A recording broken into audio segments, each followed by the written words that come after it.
mafia tanpa nama, saat Indonesia tertawa di tengah dunia gelap. Dunia punya mafia itu biasa, tapi Indonesia punya versi yang bikin kepala tertawa. Bukan karena lucu, tapi karena terlalu absurd untuk disebut serius.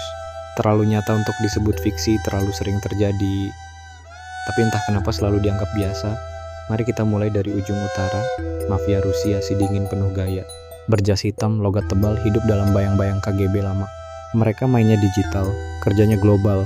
Sekali hack, jatuh satu negara, modalnya cuma wifi dan kopi hangat dari Moskow yang beku total. Lanjut ke barat, kartel Meksiko, penguasa jalanan dan ladang kematian.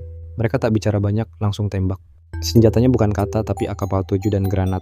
Bersaudara dengan kekacauan dan menikah dengan kekuasaan. Jika kamu jualan roti di sana tanpa izin, bisa pulang dalam peti.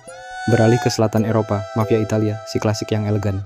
Pakai jas 3 lapis, wangi koloni mahal, tapi sekali angkat tangan, hilanglah satu nyawa di malam Natal.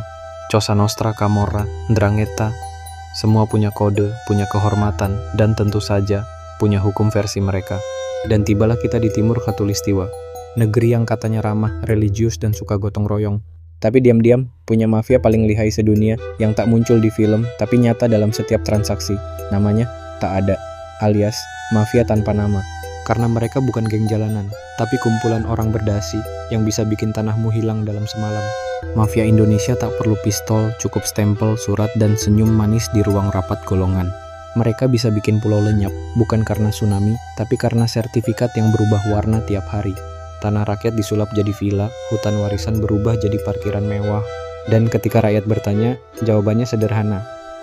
Itu urusan kantor pusat, kami hanya menjalankan perintah saja. Kalau mafia Rusia meretas sistem, mafia kita jadi sistem.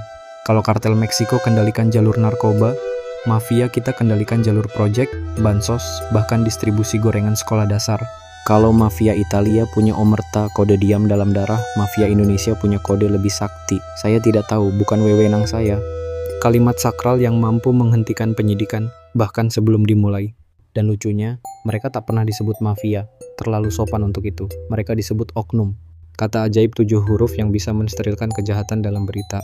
Mereka tak pakai panggilan don, cukup Pak, Bu, atau yang terhormat.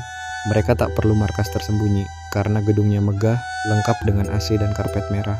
Dan ketika ketahuan, tenang, ada LSM dadakan siap bela, ada buzzer siap twist cerita. Dan rakyat udah terlalu sering lihat sandiwara, sampai lupa cara marah, hanya bisa tertawa. Inilah Indonesia.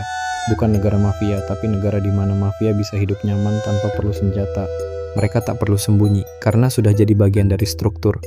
Dari desa sampai DPR, dari kantor kecamatan sampai ruang sidang tertutup yang katanya adil dan jujur. Jadi kalau kamu